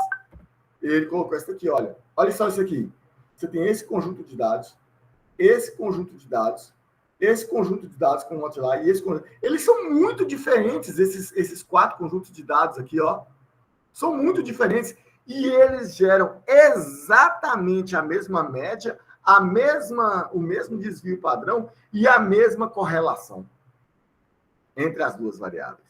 Sabendo que tem 2 variáveis, né? X e Y aqui.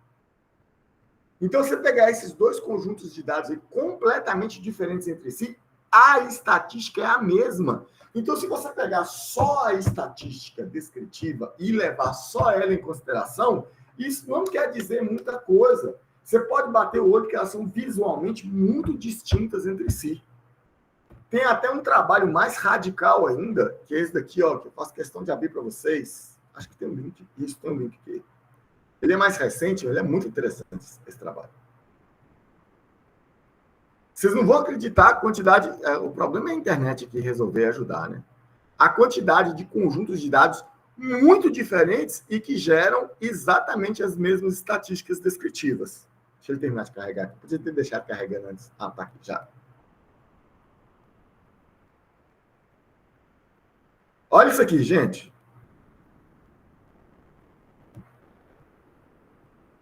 Esse dinossaurozinho aqui, tá vendo? O dinossaurozinho é o melhor de todos. Esse dinossaurozinho, esse conjunto de dados espalhado aqui de nada, esse que tem 3 grupos, esse que tem 3 grupos invertidos. Opa! Cadê, gente? Tá aqui em cima.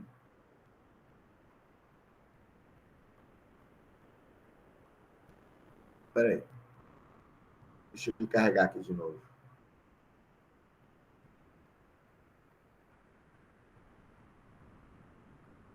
Ah, cadê a imagem?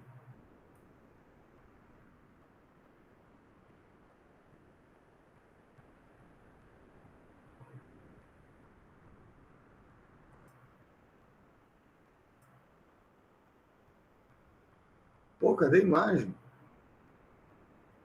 Figura 2. Aqui tem essa animação, resolve. Olha.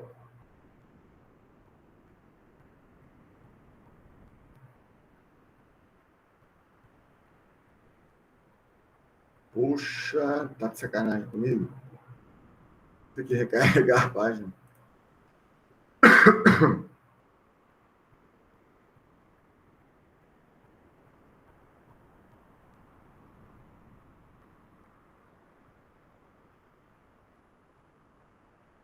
Ó, tá muito lento. É porque eu tô fazendo gravação aí.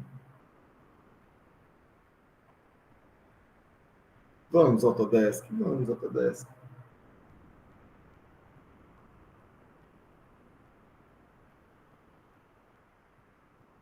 Isso.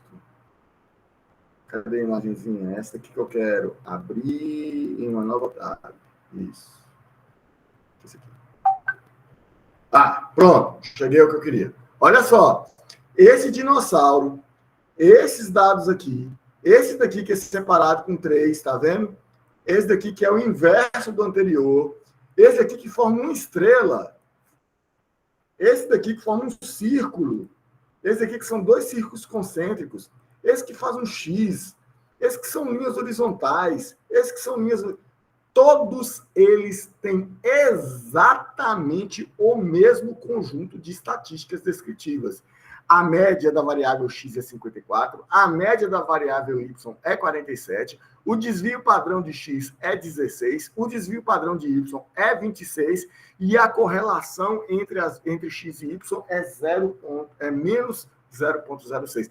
Todos esses conjuntos de dados absurdamente diferentes entre si. Todos eles geram as mesmas estatísticas descritivas.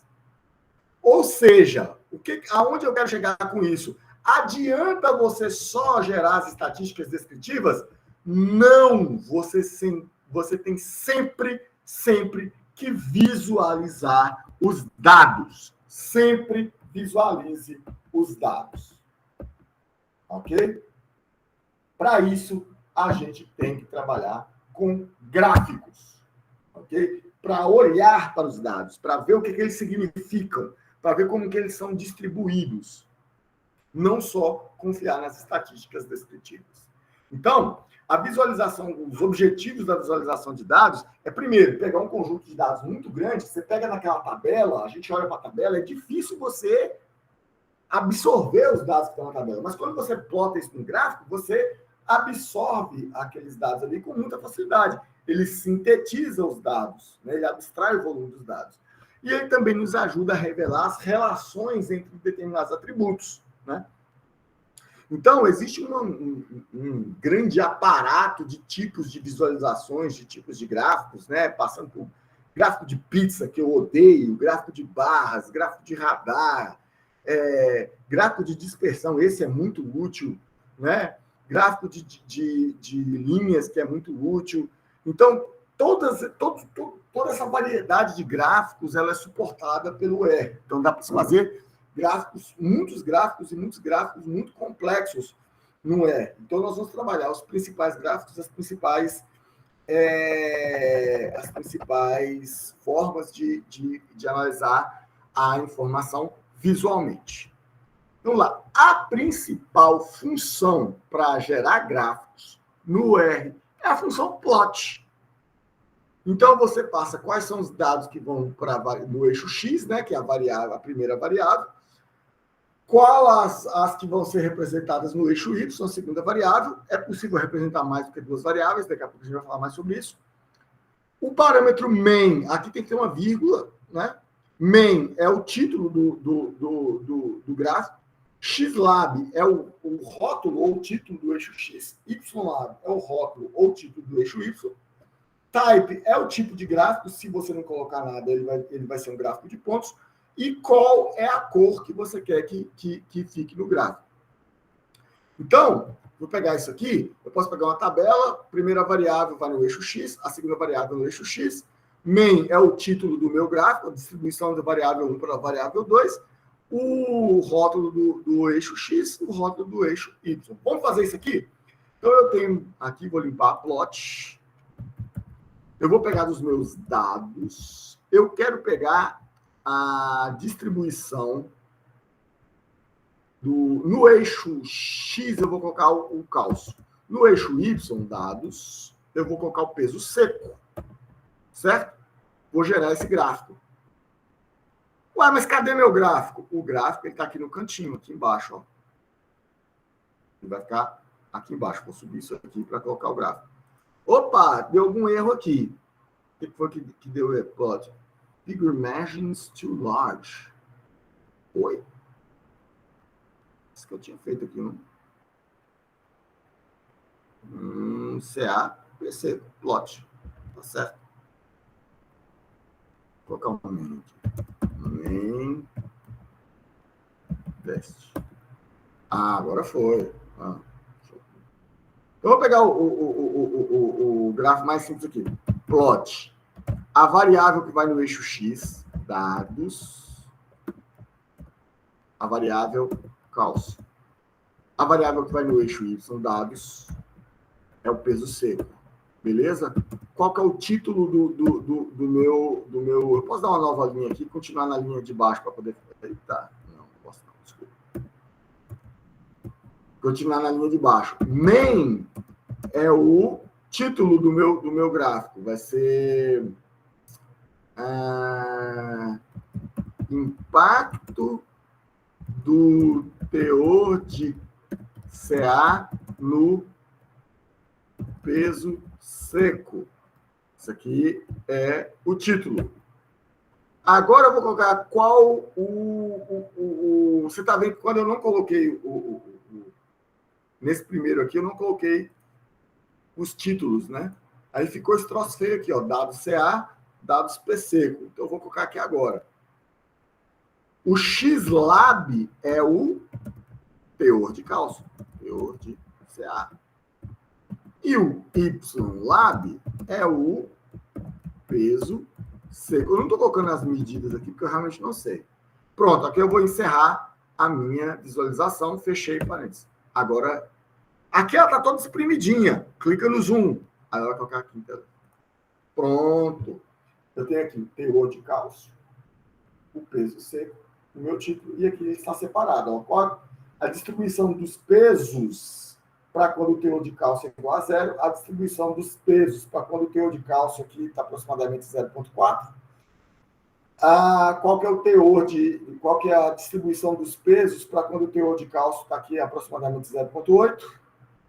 Qual que é o teor de cálcio para quando está aqui 1,2 e aqui 1,6. Em todos os teores de cálcio aqui. Então, eu tenho impacto do teor de cálcio no peso seco para várias concentrações, para vários teores de cálcio. Ok?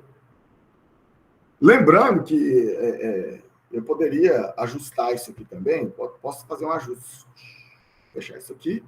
Eu posso mandar salvar essa imagem aqui como PDF, salvar como uma outra imagem de outro formato, beleza? Beleza, vamos lá. Eu posso querer colocar aqui também o axis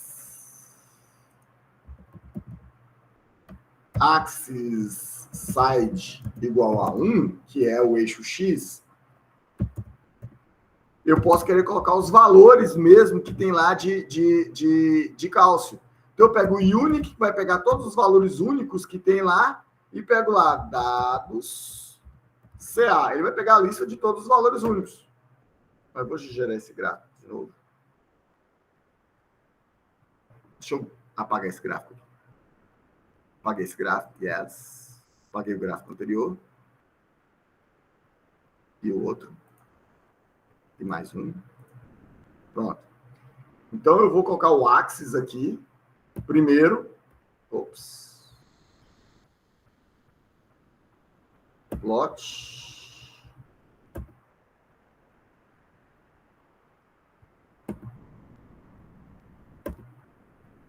E o axis para poder colocar só os valores aqui, ó.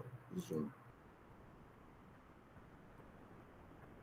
Então, eu tenho aqui, ó, 0, 0,4, 0,8, 1,2, 1,5, 1,6.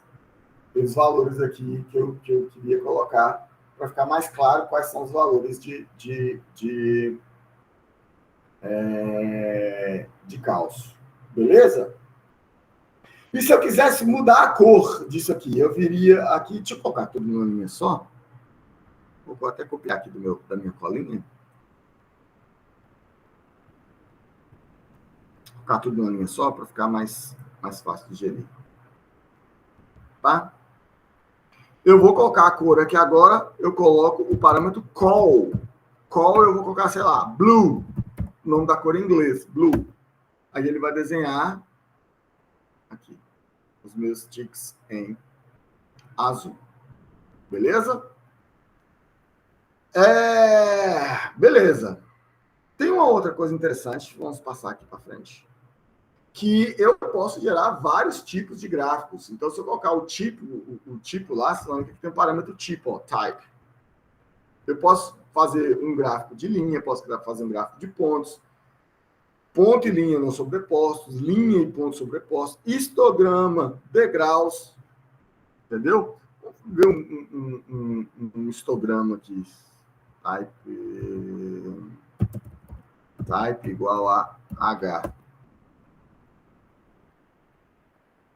Ele gerou aqui um histograma, ao invés de... Aqui ficou meio negócio, porque tá de linha, né? Mas aí eu teria que ter vários negócios e vai mostrando qual que é a frequência deles em cada um dos pontos. O de linha aqui não vai ficar legal, não. Linha. Vai ficar completamente. Esse gráfico aqui, ele é melhor para ser um gráfico do tipo P, que é o gráfico de pontos, que é o que a gente já estava mexendo. Você vê que é só alterar aqui o tipo, que ele vai mudar o tipo de gráfico lá. Certo? Eu posso mudar o tipo, por exemplo, eu estou utilizando lá símbolos, né? Estou aqui com os pontinhos, né? Aqui com os círculos. Eu posso subir meu gráfico aqui e mudar o tipo desse pontinho. PCH, eu posso colocar um asterisco no lugar, se eu quiser. Posso colocar, sei lá, um símbolo de mais. Então, o PCH, ele controla qual é o símbolo que está sendo mostrado. Você pode colocar um número aqui também, ó, que ele vai fazer isso aqui. Tá? Por exemplo, 2. PCH igual a 2. Aí ele vai gerar os triângulozinhos lá. Que é o que está aqui no slide, né? O código 2 é o triângulo. E tem o tamanho do símbolo. O tamanho do símbolo pode variar para cada um deles. Aqui tem uma estratégia muito legal da gente utilizar o CX, que é o tamanho do símbolo, porque eu posso incluir uma outra variável aqui. Então, vamos pensar que é o seguinte. Deixa eu mudar a cor desse negócio aqui, gente, que esse rosa aqui tá deixando ambiance. Não. Chrome. O Chrome tá melhor. Não mudou muita coisa, não, mas... Enfim. Eu sei que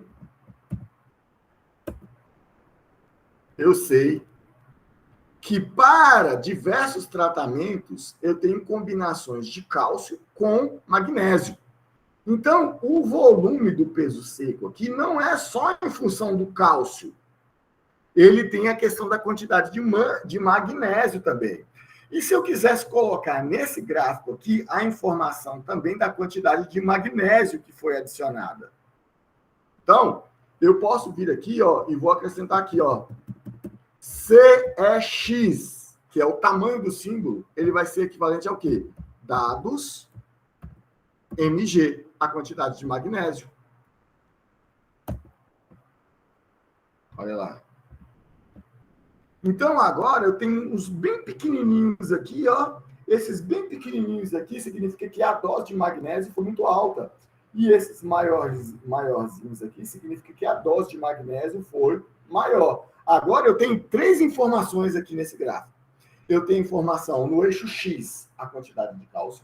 No eixo Y, o peso seco. E aqui, pelo tamanho da figura, eu tenho a quantidade de magnésio.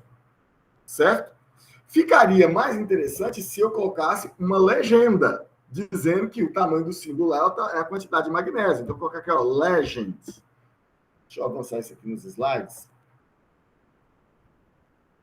Legend. O legend, ele cria uma legenda no gráfico. Então, eu ponho aqui a orientação, né?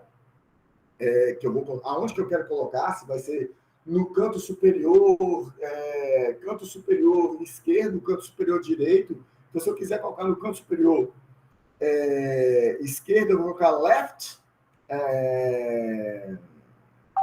top left. É top left? Eu tenho na minha colinha aqui, é top left. É top left mesmo, top left. Certo? Então, vou colocar aqui, ó, legend. Aonde que vai minha legenda? Top left, no canto superior esquerdo. Quais são os valores que vão lá? Legend. Vão ser os valores únicos, unique, de magnésio. Dados MG. Certo? Aí, o que eu vou colocar lá? PCH. Eu vou colocar o símbolozinho da bolinha e o tamanho da bolinha, que é o parâmetro PT-CEX. PT.CEX, ele vai representar a quantidade de magnésio.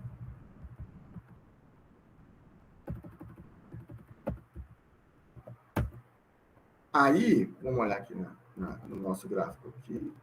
O gráfico ficou muito grande. Eu vou ter que tirar ele aqui. Ou a legenda ficou muito grande, eu tenho que controlar essa legenda aqui. Depois top left, então botão. Essa legenda ficou grande mesmo. Essa aqui é a grande pergunta. Eu acho que eu mexi nessa variável. Deixa eu fechar aqui. Não vou salvar nada. Vou abrir de novo. Porque eu acho que eu mexi nas configurações ali. Eu estava brincando aqui com um negócio. Eu mexi com as configurações com as configurações do gráfico. Deixa eu carregar os dados aqui de novo, é rapidão.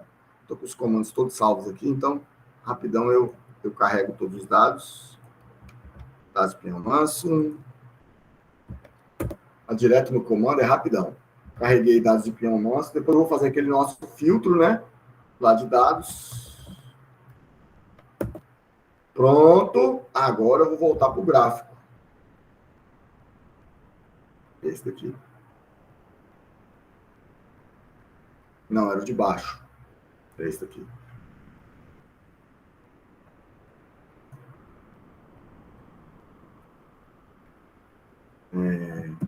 Peso.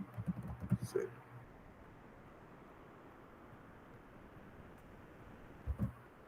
Então, eu vou gerar o gráfico. Beleza. Peso seco, cálcio. E eu vou gerar as legendas do gráfico. Cara, ainda tá ficando. A legenda ainda tá cobrindo tudo aqui, não sei porquê. Unique dados vezes 2.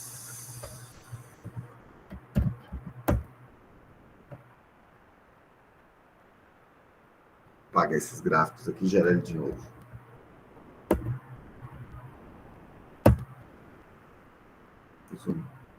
Aqui ainda está ficando pequeno. O gráfico, não sei por que ele está ficando grande. Aqui a legenda. Mas ideal é mostrar aqui que o tamanho do gráfico aqui, ele tá vendo? Tem uma bolinha aqui.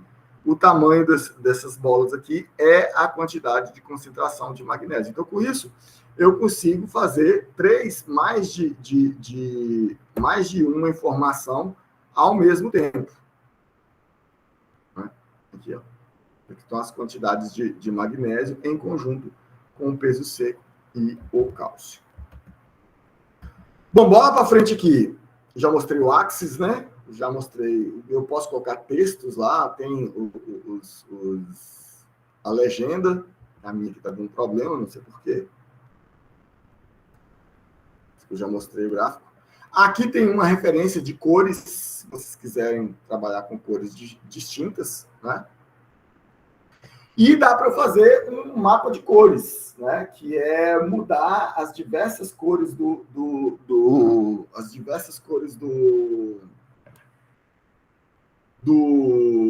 gráfico de acordo com os valores, né? Isso que nós vamos explorar nas próximas aulas. Nós vamos utilizar esse color ramp aqui, que ele gera um degradê da primeira cor até a segunda cor, e aí, de acordo com o valor que você vai utilizar, e esse valor tem que ser entre 0 e 1, né?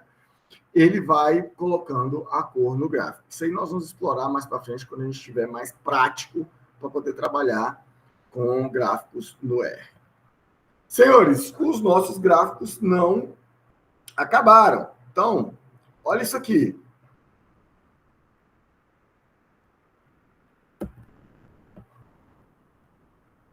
Eu vi aqui que existem distribuições de valores distintas.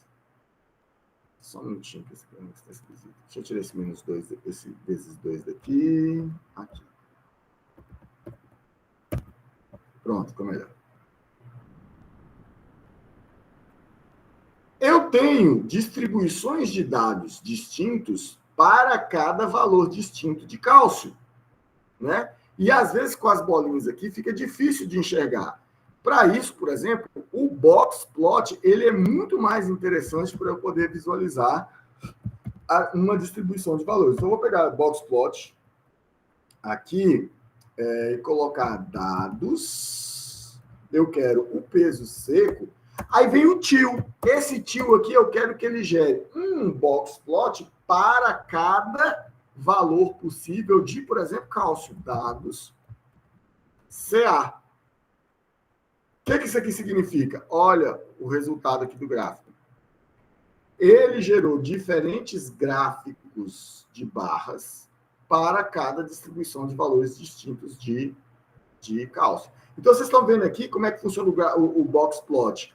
Esse de cima é o valor máximo, esse de baixo é o valor mínimo. Esse quadrado que está aqui no meio, ele é o de cima é o quantil 75, o percentil 75, o de baixo é o percentil 25 e a linha no meio é a mediana.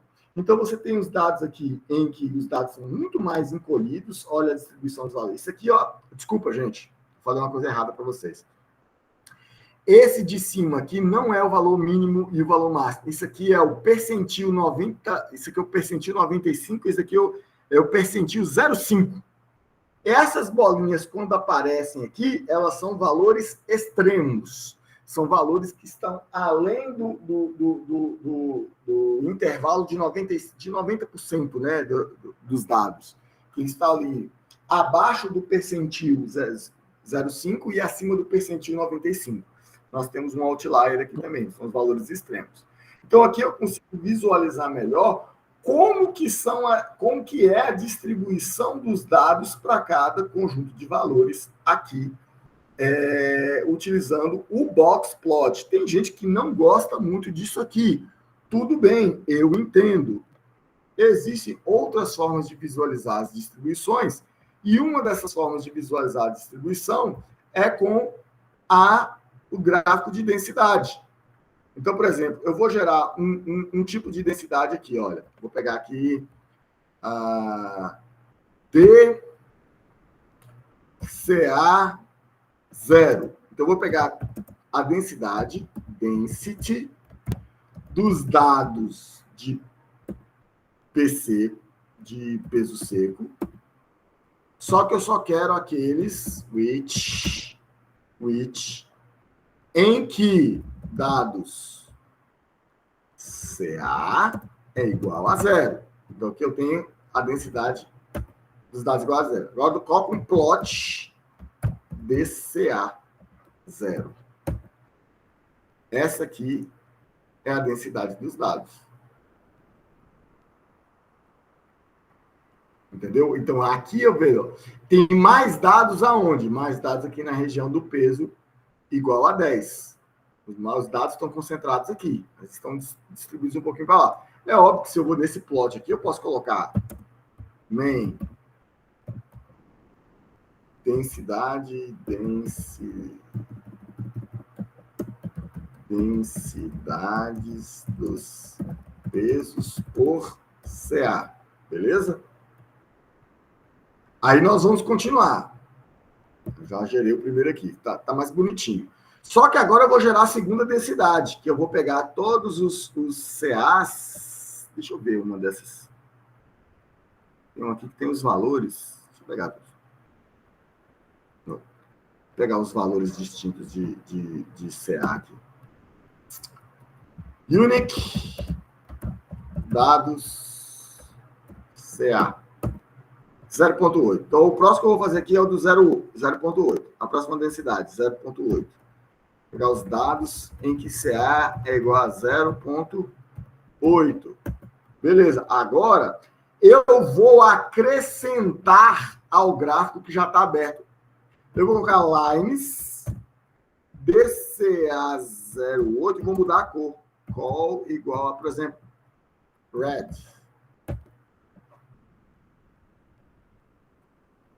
Ele acrescentou aqui na frente, ó. Aqui eu vou precisar estender os valores de peso, né? Vou pegar qual que é o valor máximo de peso aqui. Max dados PC. O valor é 37 o máximo. Aqui está em 25. Então, beleza. Eu vou fazer... Vou apagar esse gráfico aqui e vou começar esse gráfico de novo. Nossa, quantidade de gráfico aberto.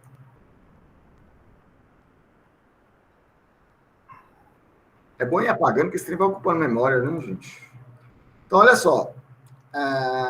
Eu tenho um parâmetro aqui, que eu passei por ele aqui atrás, que é o xlim e o ylim. Ele fala qual que é o valor máximo que eu vou ter no eixo x. Então, eu posso colocar xlim 0 até 38. Então, eu vou voltar aqui naquele primeiro gráfico, que é o plot.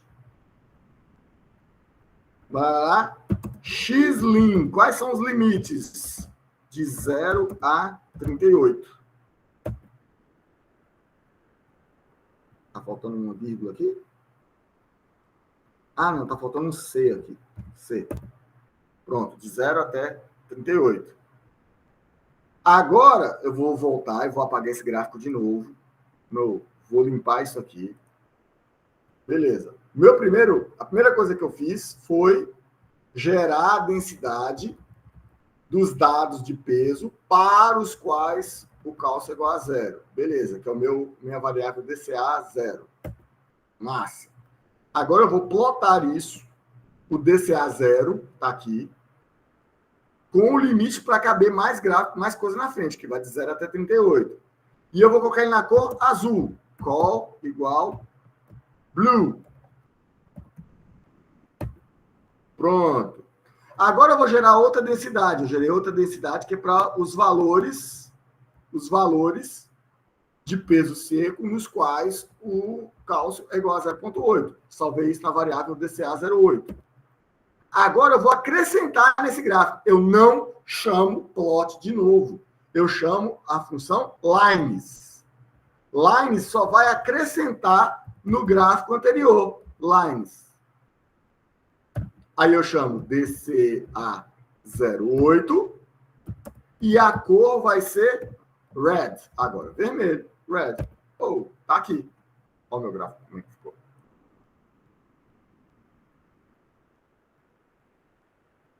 Não acabei ainda. Vou criar mais um gráfico aqui. Vou fazer mais uma densidade. Quais são os valores mesmo? Já esqueci, gente. Acho que é 1.6. O próximo é 1.6. Agora eu vou criar a variável DCA16, que é a densidade dos pesos para quando o cálcio é igual a 1.6. Eu vou acrescentar só mais essa. E vou acrescentar, vou chamar lines de novo, DCA16. E a minha cor vai ser vermelho, azul, verde. Vai ser green. Green. Verde. É a densidade para quando os dados são igual a 1.6. Então, eu tenho 3 densidades muito diferentes para cada um. Agora, eu vou criar uma legenda aqui, porque eu também sou filho de Deus. Legend. Lá no canto top left, canto superior, legend. O que vai ter na minha legenda? Vai ter 3 valores. 0, 0.8 e 1.6. E quais são as cores? Calls. Fio. Desculpa, é fio. As cores são blue, red e green. Gráfico, fala sério. Por que a legenda está comendo tudo aqui? Não era para ler, a legenda era para estar nesse cantinho pequenininho aqui. Enfim, não sei o que eu fiz aqui, mas a legenda era para estar só nesse cantinho aqui pequenininho, depois eu acho. Indicando que o 0, que essa linha azul é o conteúdo de 0, a linha vermelha é o conteúdo de 0.8 de cálcio, e a linha verde que está aqui embaixo é o conteúdo de 1.6. Ok? Então, eu posso fazer esses gráficos combinando densidades diferentes, né? Então, eu tenho 2 formas de visualizar isso. Eu posso visualizar com box plot, que ele gera o gráfico de caixas. Box plot, dados, peso seco, tio, que é o grupo, dados, CA. Eu quero ver o peso em função do CA. Ele vai me gerar este gráfico aqui. Pessoal do mercado financeiro utiliza muito esse tipo de gráfico. Muito box plot. Porque ele fala da variação, né? Então, geralmente, quando você quer reduzir a série temporal de um dia inteiro em um gráfico só, você põe, o valor mínimo foi esse, o máximo foi esse, a média, mas o valor médio foi esse. Então, isso aí, ele caracteriza uma distribuição. Eles chamam de candlestick. Isso. Por fim, gente, tem muitos outros tipos de gráficos aqui, né? Tem gráfico de barra, gráfico de pontos, histograma, gráfico de linhas, gráfico de pizza. Gráfico de pizza, para mim, tinha que ser proibido. Eu odeio gráfico de pizza. Para mim, o gráfico mais pobre que existe é o gráfico de pizzas, né? Mas existe uma grande variedade de gráficos que a gente pode fazer lá, que a gente pode desenhar aqui no R, certo? Uma outra coisa interessante, e aí vocês vão precisar instalar o pacote CorePlot, que aí é para a gente imprimir, para a gente visualizar a matriz de correlações, né? Eu já tenho essa biblioteca CorePlot aqui, ó, packages, vai ver que tem aqui CorePlot. Se vocês não tiverem, é só dar install, CorePlot, e manda instalar. Então, eu vou utilizar a minha biblioteca CorePlot aqui agora para mostrar para vocês library, CorePlot, carreguei ela na memória, eu vou gerar a matriz de correlação de novo, matriz correlação, só para vocês lembrarem, é core, aí eu ponho aqui o meu conjunto de dados, beleza? E aqui eu chamo a minha matriz de correlação com o gráfico CorePlot, com o método circle. Então, CorePlot, eu passo a minha matriz, correlação, e method igual a circle. Você pode mudar isso aqui depois, circle. E ele vai gerar aqui, olha só, visualmente, quais são as correlações entre os atributos. Então, eu sei que, obviamente, a coluna, a diagonal principal, ela sempre vai ser igual a 1, mas aqui de cara eu sei que existe entre o peso seco e o magnésio e o cálcio, existe uma boa correlação. A bolona está aqui, ó, tá vendo? Quanto mais azul, mais próximo de 1, quanto maior a bola também. Beleza? Já o peso seco, ele não responde tão bem ao teor de magnésio.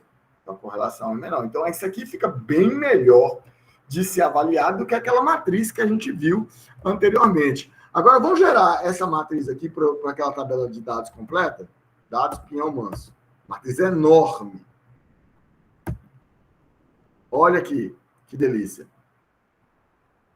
Então, aqui a gente vai ver de todas as variáveis. Você vai ver que a gente vai encontrar algumas variáveis, por exemplo, essa daqui, o teor de zinco com potássio. Zinco com potássio. Zinco com fósforo, perdão. Zinco com fósforo. Ele é inversamente proporcional. Entendeu? E aí você consegue fazer uma avaliação de todas as correlações entre os atributos de toda a base, que visualmente fica melhor para você percorrer as relações lineares entre os atributos da sua base de dados. Então, esse core plot aqui ele é legal exatamente por isso, que dá para a gente ver essas correlações. Uma outra coisa bem legal, e para o qual vocês também vão ter que instalar uma biblioteca, é o Scatterplot 3D. Isso aqui é para gerar gráficos tridimensionais. Então, deixa você. Vou aqui nas minhas bibliotecas, você vai ver que eu já tenho essa biblioteca instalada, Scatterplot 3D aqui, ó. Scatterplot 3D. Se você não estiver, Scatterplot 3D. Ok? E pronto. Como é que funciona o Scatterplot 3D? Primeiro eu vou carregar essa biblioteca aqui, Library. Scatterplot 3D.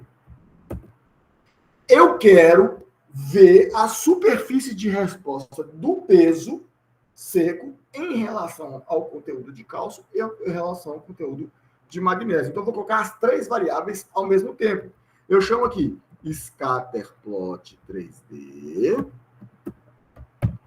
Passa a minha primeira variável vai ser dados, peso seco. A segunda variável, dados, cálcio. A terceira variável, dados, mg. Aí eu vou colocar aqui o meu xlab, que é o rótulo do x, é o peso seco. Ylab é o cálcio.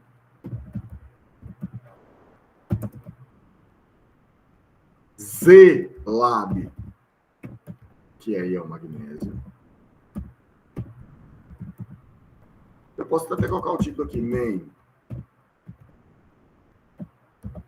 Curva de resposta do peso em relação ao CA e MG. Vamos ver como é que fica esse gráfico? Vamos ver aqui no Zoom. Olha aqui.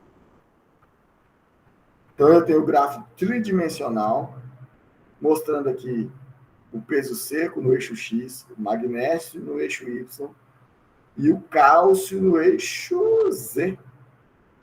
Né? E aí estão os valores espalhados aqui dentro, aonde que tem maior concentração, onde é que tem os maiores valores de peso, é onde tem as maiores concentrações de cálcio e de magnésio. Beleza? Então, aqui fica interessante para a gente poder testar, certo? Para a gente poder visualizar em mais de uma dimensão. Você consegue girar esse gráfico aqui também, colocar um ângulo diferente para você ver mais de uma variável ao mesmo tempo. É lógico que todas as variáveis, todos os outros parâmetros, eles têm aqui. Se eu quiser, por exemplo, colocar cor aqui, all igual a, sei lá, blue. Oi? Tem alguma coisa errada que eu fiz aqui. Blue. Scatterplot. Argumento 8. Ah, tá. Então, acho que tem argumento. Se você tiver dúvida, help o nome da função. Scatterplot 3D. Aí ele vai aparecer aqui todas as opções, né? Todas as opções que você quer, você precisa, elas estarão aqui.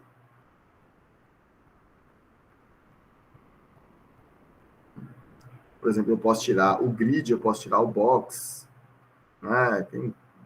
Tem color, não é call, é color, e por aí vai. Então, uma breve revisada aqui, a gente fez o gráfico 3D, a gente fez o gráfico de matriz de correlação, a gente fez outra matriz de correlação, a gente fez o gráfico de caixas, box plot, né, para visualizar distribuições dos dados agrupadas por um determinado fator. A gente fez gráfico de densidade, né? A gente fez vários gráficos de densidade aqui. Esse aqui está com BO do Legends. A gente fez gráficos de... tem o primeiro gráfico que a gente fez. E gráficos de pontos. Né? A gente fez aqui, inclusive, colocando mais de um fator. Isso tudo nos ajudou a entender a distribuição dos dados. Aqui, quando a gente olha, a gente sabe que existe uma reação, que existe um efeito em se adicionar cálcio e magnésio. Por quê? Porque o peso do testemunho daqui do nosso caso controle, ele é visivelmente muito menor do que os demais quando eu tenho tratamentos. Então, aqui eu posso ajustar uma curva, aqui, ó, ajustar um modelo aqui, falando que existe uma reação no peso em função da quantidade de cálcio e magnésio. Então, visualmente, eu já consigo afirmar isso, já consigo transportar isso para as nossas próximas análises, que serão as análises inferenciais, ok?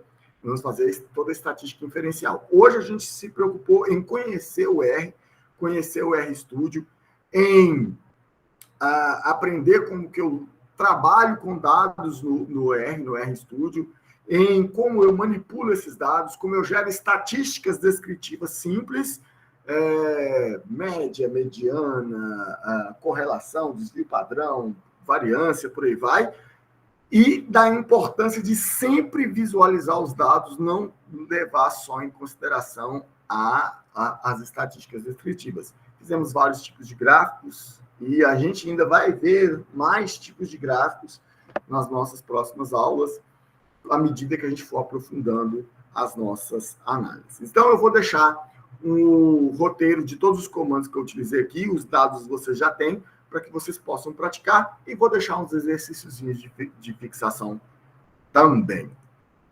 Beleza, pessoal?